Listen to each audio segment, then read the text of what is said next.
Thucydides, Book 5. Gotta say, this chapter, A huge fucking book. A huge book. this chapter, shit, it was so good. Like, so much things happened. I gotta talk. They killed my boy. They killed him.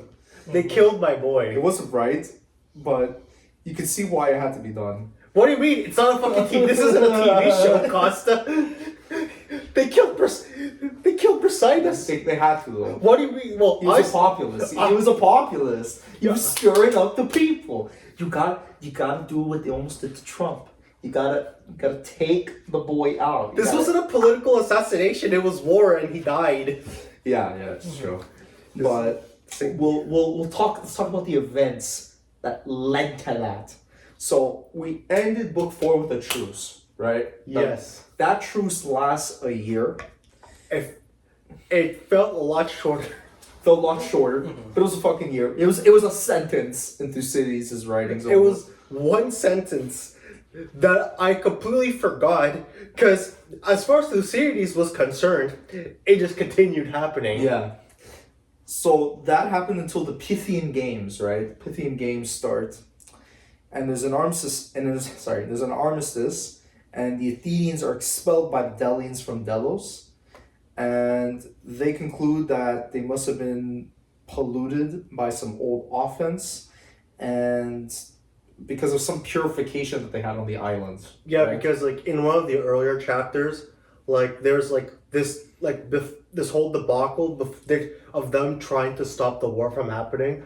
Like you had the Spartans say, yeah, you have to get these people out of here and these people out of here. Yeah. And now they're just like, okay, well let's just actually do it for once. So it really didn't do much, honestly, but it was just like a symbolic thing. Yeah, and meanwhile at the same time, Cleon, he basically convinces the Athenians to let him set sail at the expiration of that armistice in the direction of Thrace, right in northern Greece, with around, I think, 1,200 heavy infantry, 300 horses from Athens, and 30 ships. And they first touch at Sione, and they take some heavy infantry, and then they sail to Sophosa, the harbor of Sophosa, in Torone, which is not far from the town of Sophosa. And they also learn that there's deserters, that Brasidas was not. They learn from deserters that Brasidas, whom they're looking for, was not at Torone, and that the garrison was not strong enough to give him battle. I then wrote he advanced with his army against the town, sending 10 ships to sail around into the harbor. He came into the fortification lately, thrown up in front of the town by Brasidas in order to take in. And then he pulled down they also had pulled down the original wall and made it all one city. I guess in terms of like the layout. With the Spartans? Yes. Oh yeah, the Spartans, when they took over the city, they kind of just like destroyed the walls. They destroyed the walls so they could merge Yeah. the towns together. And then you had somebody named Pasitelides, who's a Spartan commander.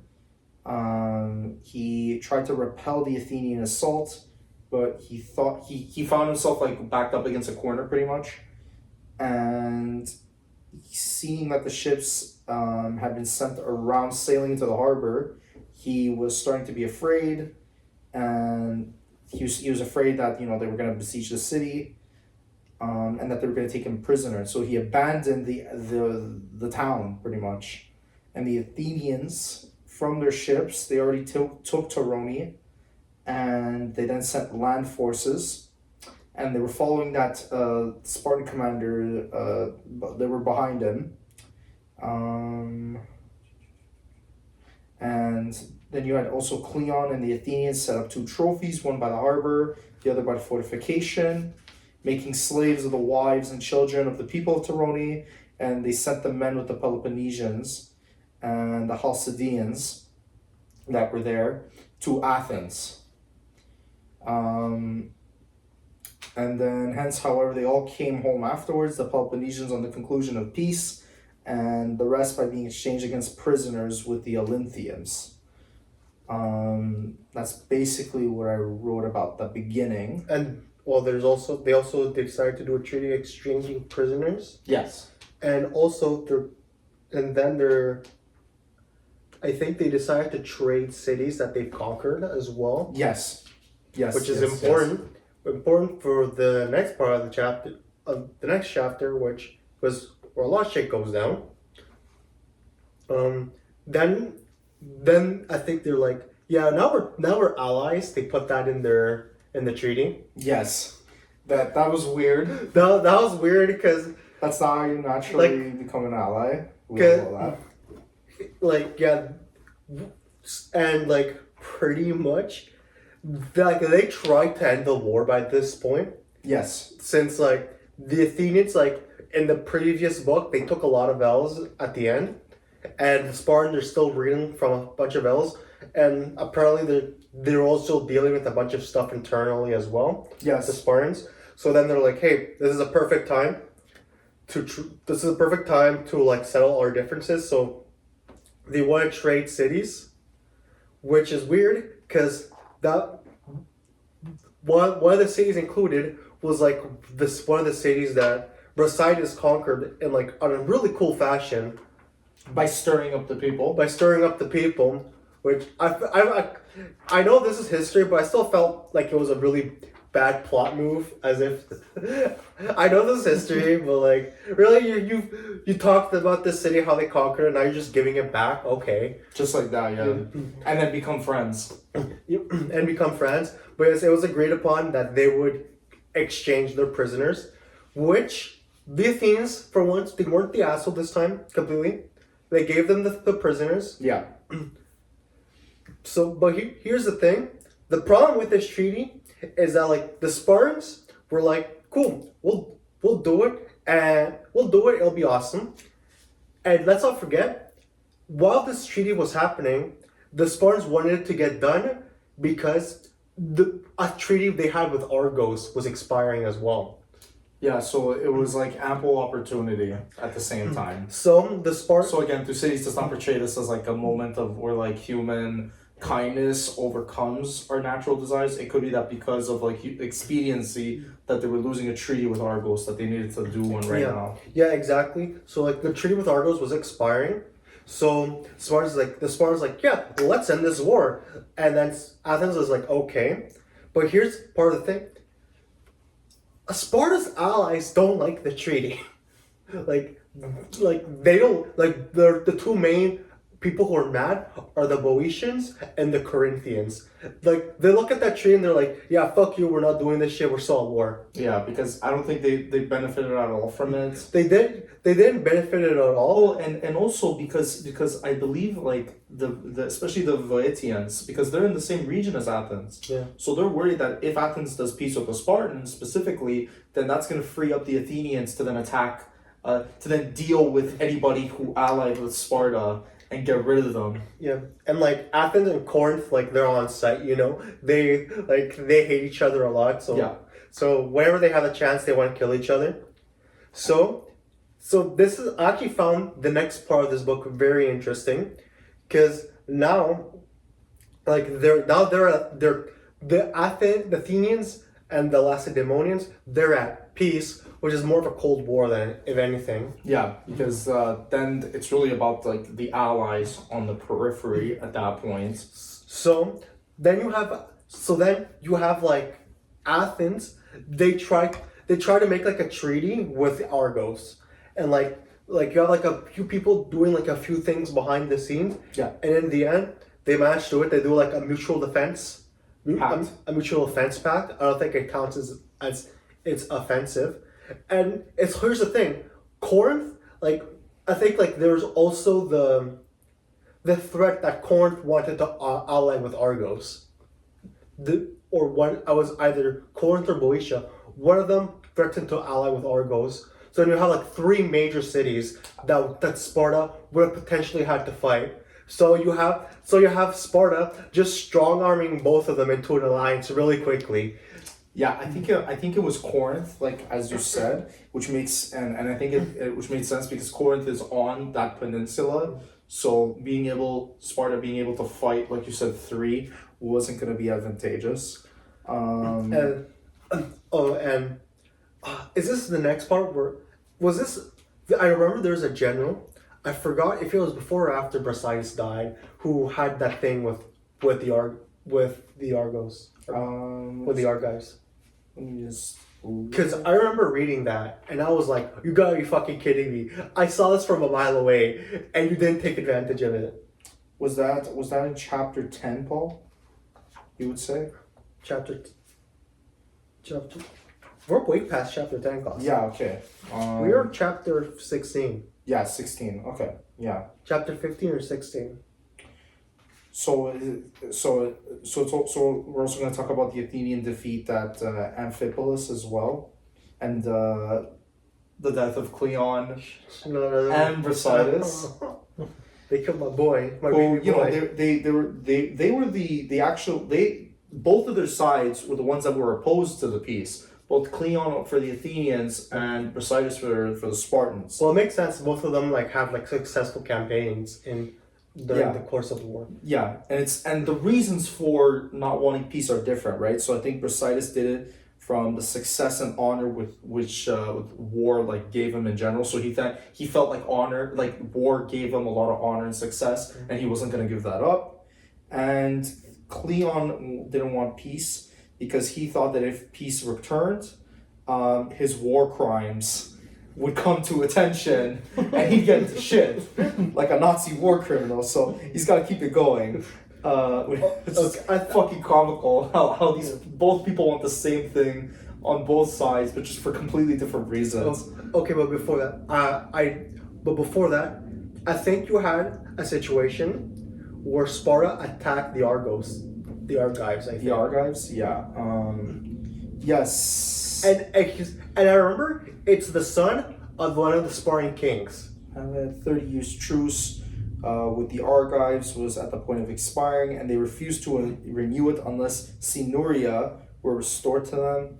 And it seemed impossible to fight Argos and Athens at once, like you said, for the Spartans. And then in chapter 15, so there was also an accommodation for both sides. The Spartans were the most eager to have this, and they ardently desired to recover the men taken upon the island.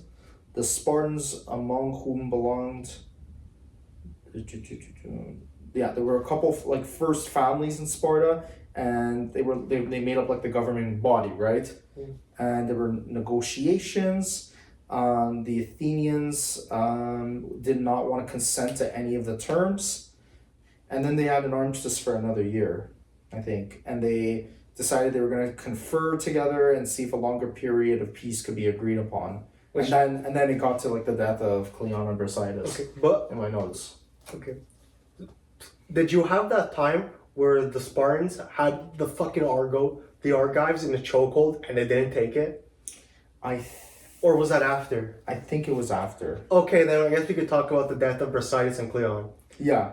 So, obviously, shit wasn't going well. Cause obviously there was going to be a war. So then I think Brasidas, did he attack or reinforce Amphipolis? I think it was reinforce. I think... So Amphipolis, after the Athenian defeat at Amphipolis... So I think it was reinforced. Okay, I love this part of the book. I love it so much. You have Brasidas, he reinforces Amphipolis, and then he comes up with, I forgot the exact tactic, whatever. His master plan, which worked flawlessly, except he died. However, his plan worked. He he positioned his troops or somewhat. So you have people whom while Brasidas' plan was going, he sadly died of wounds. Well, he got wounded first, but he still told people to keep going. So the Athenians were repelled, and on the way back, Cleon was killed. Yeah, it was an epic. It was a bit of an epic speech. Yeah. That he gave. And then after the battle finished, Brasidas died to his wounds. which also reminds us of somebody else, right? Didn't somebody else die like that, like at the conclusion of something? That could have been. That's Or was literally. it Oedipus that I'm thinking of? That could Or literally be Oedipus? any story, Costa. That's not. That doesn't really narrow it down. Okay.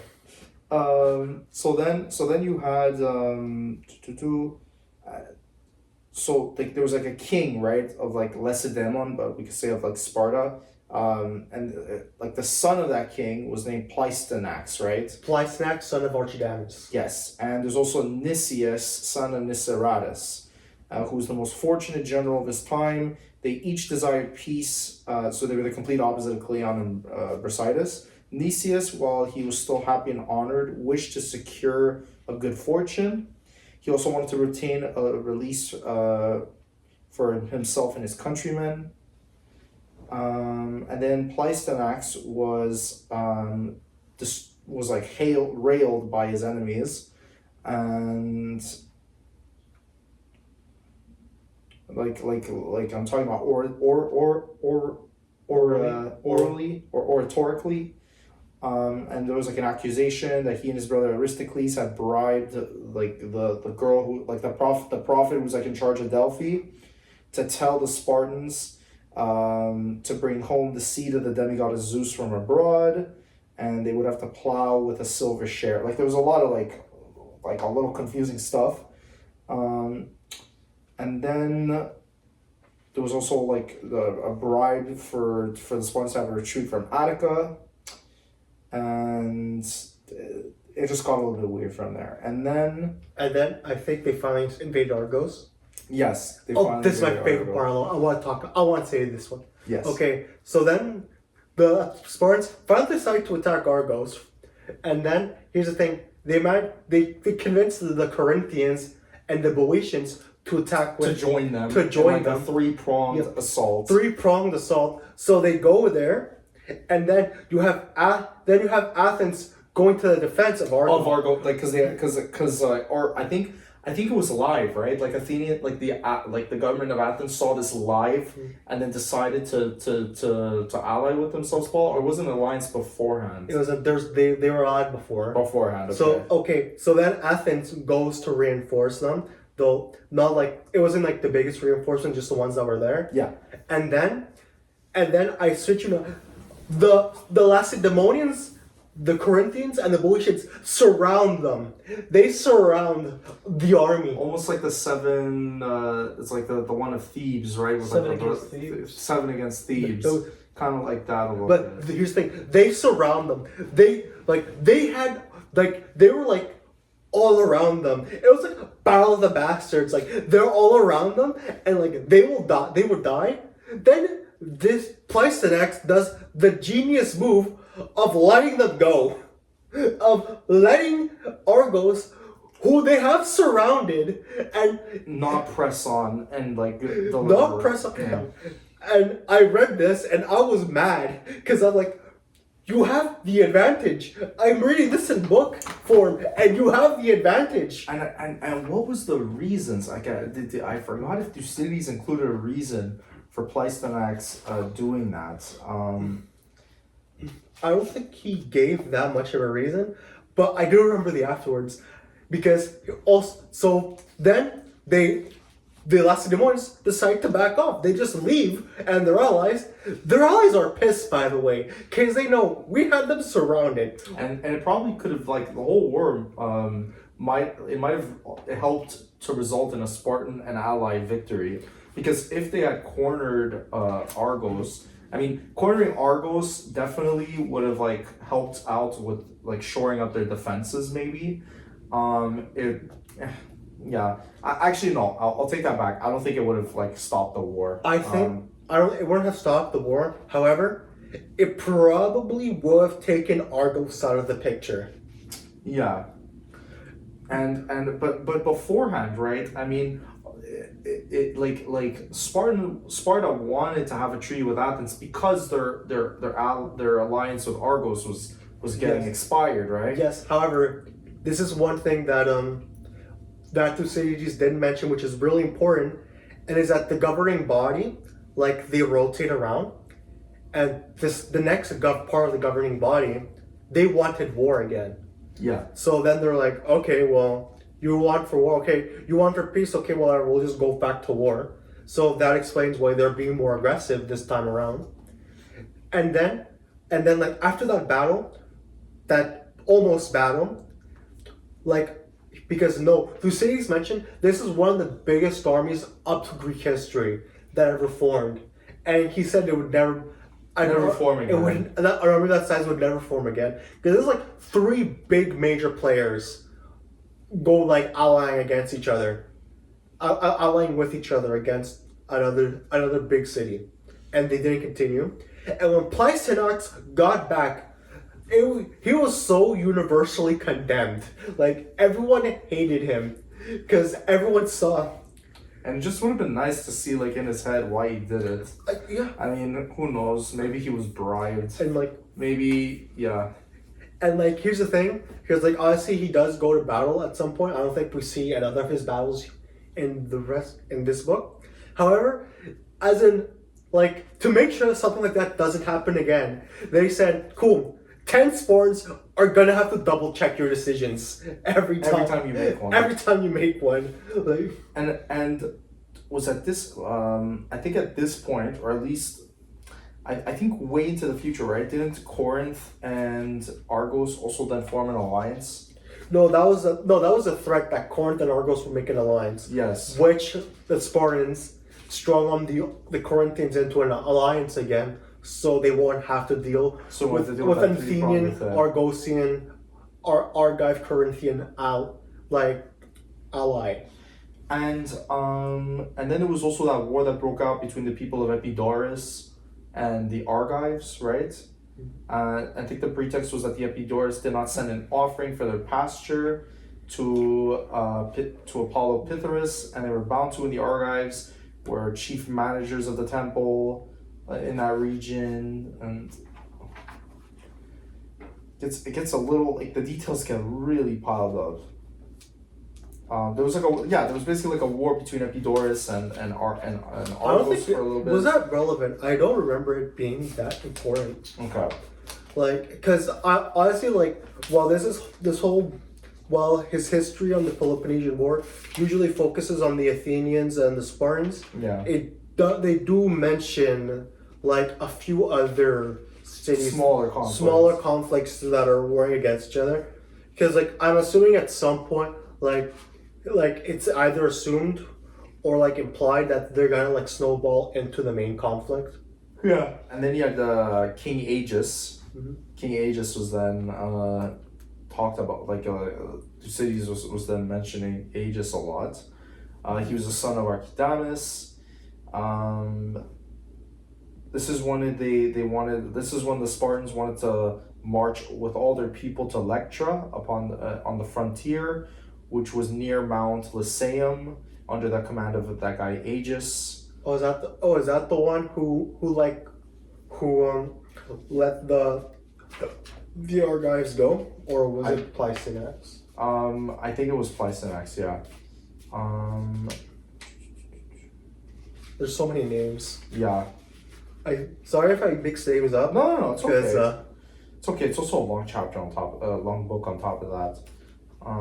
My favorite book, to be fair, but yeah, so many names. Oh, and by the way, we didn't mention it, but this is like the 15th and 16th year of the war. Sorry? We forgot to mention that this was like the 15th or 16th year of the war. 15th and 16th year of the war. So the war at this point is entered halfway through, right? It should be I think it's halfway through, because like considering how the books go, it's always like 3 years that it covers. Yeah, that makes sense. They did mention a player that I know is actually going to be important later on. Yeah. Alcibiades. He like, I think he was in charge of like a peace or something, like, or one of the treaties. I know he's going to be important at some point. And towards the latter part of the war, most likely. Yes. And he's a notoriously terrible guy. Okay. He's a bitch. Well, we'll see how that impacts the rest of the war, I guess. Also, Demosthenes was there doing things here. Yes. Oh, and we also had the Battle of Mantinea, right? Which, which was like Thucydides called it the largest conflict that took place between major cities And that's for a very long time. and that's the one When the Spartans got a victory, right? yeah. The Spartans got a victory there, and that helped salvage Sparta's military reputation, which, as we know, the Athenians were beating the shit out of them for 6 years. So that helped sort of relieve their reputation, and especially after they got defeated at Pylos, right? Yeah, that victory really hurt Sparta. Yeah. That victory, only the Athenians didn't really participate that much. It was like to a very limited extent. They would rather have they'd rather have the Argives do most of the fucking fighting and dying. Yeah, because they're technically in a treaty right now. Yes. They're technically. Yes. And yeah, you also talked about Alcibiades, who Thucydides introduces as very ambitious, very proud, and a devious motherfucker. Very important. Yeah. And he was opposed by Nicias, right? Nicias didn't like him. Because Nicias would rather have rather have friendship with Sparta, so it's nice to see that within their sides they have this political tension going on, and basically, yeah, like I said, like the book is starting to end with that war between Argos and Epidaurus, and that war continued to the winter, and then the next year Sparta under King Agis marched against Argos, but Agis' failure to capture Argos it was Agis actually, sorry. That was Agis on Act who caused that. That incurred like the anger of his side of the Spartans. And then whenever he sets out, he has to have 10 Spartan men. But then even though it was like a humiliating thing that the Spartans did, he then goes to the Battle of Mantinea, where the Spartans win against the Argives. And I think it was supposed to be his redemption or something. Yeah, and basically redeems Sparta's reputation. Because do note, Agis is actually a good leader, in terms of warfare. Because it was his plan that surrounded the Argives. It was his plan. To body them, yeah. To body them. He just forgot to body them. And then, yeah, like Thucydides says in that twist of irony, we end the chapter with a treaty between Argos and Sparta at the very, very end. Well, if this was a TV show, it'd be I'd someone there for one season, then dips out. Yeah, just stupidly weird. And the war is gonna continue. So Sparta has a bit of a redemption arc right there. It seems they're trying to salvage as much as they can. After book four, we saw that Athens was obliterating them. Well, book 4, they had a lot of problems. Book 5, it was a bit more even. Then book 6, it's actually Sparta having some W's. Don't forget, Sparta had straight W's the first 3 books. Only exclusively W's. So yeah, and then that one book encompassed 6 years before book 5, so 6 years before the 15th or 16th year of the war. So from the 10th year of the war to the 16th year of the war, it was just mostly Athens bodying Sparta. But now Sparta was starting to, especially the Battle of Mantinea, and that whole web of alliances expiring within that region, that they were able to draw up a victory of some sorts. So we'll see now when we are starting in book 7, when we start to conclude this book, where this is gonna go, how this is gonna end, how this is gonna shape the landscape of Greece. That's what I really want to know.